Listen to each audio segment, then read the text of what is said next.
Hello friends, સ્વાગત છે આપ સૌનું આપણી યુટ્યુબ ચેનલ ગુજરાત જોબ અડ્ડા ઉપર।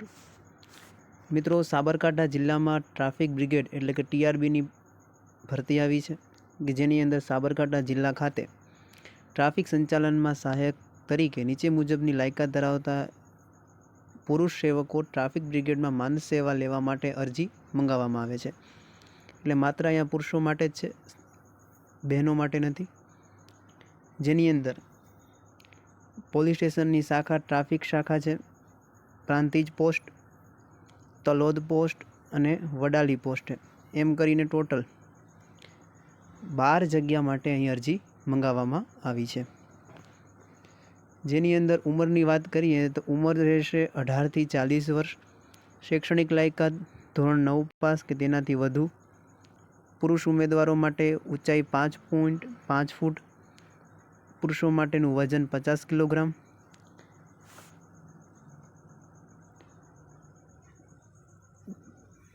ટ્રાફિક શાખા માટે Himmatnagar A division, B division તથા હિંમતનગર ગ્રામ્ય પોલીસ સ્ટેશન વિસ્તારનું રહેઠાણ ધરાવતા તેમજ પ્રાંતિજ, તલોદ અને વડાલી પોલીસ સ્ટેશનની ખાલી જગ્યાઓ માટે જે તે પોલીસ સ્ટેશનના વિસ્તારનું રહેઠાણ ધરાવતા ઉમેદવારો અરજી કરી શકશે।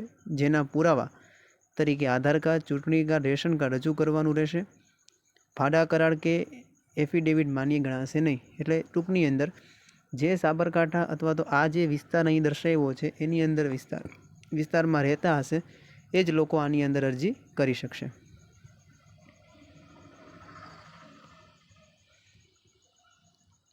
આગળ વધીએ, જેની અંદર એનસીસી, તો એનસીસી રક્ષા શક્તિ યુનિવર્સિટીના ઉમેદવારો અને રાજ્ય કક્ષાના, જિલ્લા કક્ષાએ રમતગમતનું પ્રમાણપત્ર ધરાવતા તથા વધુ ઊંચાઈ અને મજબૂત બાંધો ધરાવતાને પ્રાધાન્ય આપવામાં આવશે। ભરતીનું ફોર્મ તથા અન્ય પોલીસ સ્ટેશન ખાતેથી મેળવી લેવાનું છે। એટલે જે આગળ પોલીસ સ્ટેશન દર્શાવ્યા ત્યાં તમે ભરતી અંગેનું ફોર્મ મેળવી શકો છો। શારીરિક ક્ષમતા કસોટીની અંદર વાત કરીએ તો પુરુષ ઉમેદવારો માટે 800 મીટર દોડ 4 મિનિટની અંદર પૂરું કરવાનું છે। લેખિત પરીક્ષા માટે હેતુલક્ષી પ્રકારનું 30 ગુણનું પ્રશ્નપત્ર રહેશે। એટલે આની અંદર 30 માર્ક્સનું એક પેપર લેશે। જનરલી પેપર નથી લેતા હોતા, પણ અહીં એક પેપર દર્શાવવામાં આવ્યું છે। તો આ પેપરની અંદર આ લોકો 30 ગુણમાં સામાન્ય પ્રશ્ન પૂછતા હોય છે જે જિલ્લાને લગતા હોય છે। અને મૌખિક પરીક્ષામાં 20 ગુણનું ઇન્ટરવ્યૂ રહેશે। અને આખરી મેરિટ ઉપરોક્ત તમામ કસોટી પાસ થયેલા ઉમેદવારોનું જે તે પોલીસ સ્ટેશનની ટ્રાફિક શાખામાં પ્રમાણે આખરે મેરિટ બનાવવામાં આવશે। એટલે તમે પહેલાં રનિંગ પાસ કરો, પછી લેખિત પરીક્ષા આપો, પછી ઇન્ટરવ્યૂ આપો અને પછી તમને આ ટીઆરબીની જોબ મળે। એટલે આ એકંદરે આપણે એવું પણ કહી શકીએ કે જગ્યા ઓછી છે એટલા માટે, બાકી આની અંદર લેખિત પરીક્ષા અને ઇન્ટરવ્યૂની કોઈ જરૂરિયાત રહેતી નથી।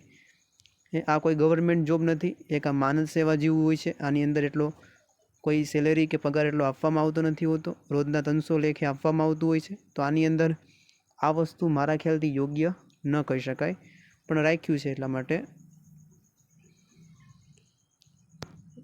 આગળ વધીએ તો તાલીમી પ્રક્રિયા કે જેની અંદર આખરી પસંદગી થયેલા ઉમેદવારો પોલીસ હેડક્વાર્ટર્સ હિંમતનગર ખાતે ટ્રાફિક નિયમોને લગતી પ્રાથમિક તાલીમ 15 દિવસની રહેશે અને તે તાલીમ દરમિયાન માનદ વેતન ચૂકવવામાં આવશે નહીં।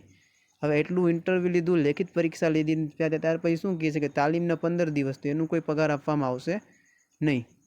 નોંધ: અરજદારે 4/12/2025 થી 12/12/2025 સુધી ઉપરોક્ત જણાવ્યા મુજબ પોલીસ સ્ટેશનમાં ફોર્મ મેળવી શકશે। અરજદારે 12/12/2025 સુધીમાં ફોર્મ સ્વપ્રમાણિત દસ્તાવેજોની નકલ સાથે જે તે પોલીસ સ્ટેશને જમા કરાવવાનું છે।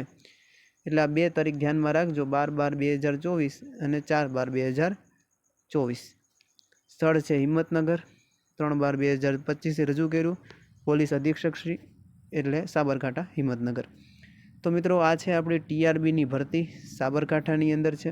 એટલે જે કોઈ ઉમેદવારોને જોબની જરૂર હોય એ આની અંદર ફોર્મ ભરી અને ટીઆરબીની અંદર જોડાઈ શકે છે। તો જો તમે ચેનલ સાથે નવા જોડાયેલા હોય તો ચેનલને લાઇક, શેર અને સબસ્ક્રાઈબ કરી નાખજો।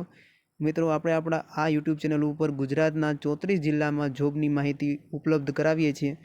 આપણી ચેનલ સાથે જોડાઈ જજો અને સબસ્ક્રાઈબ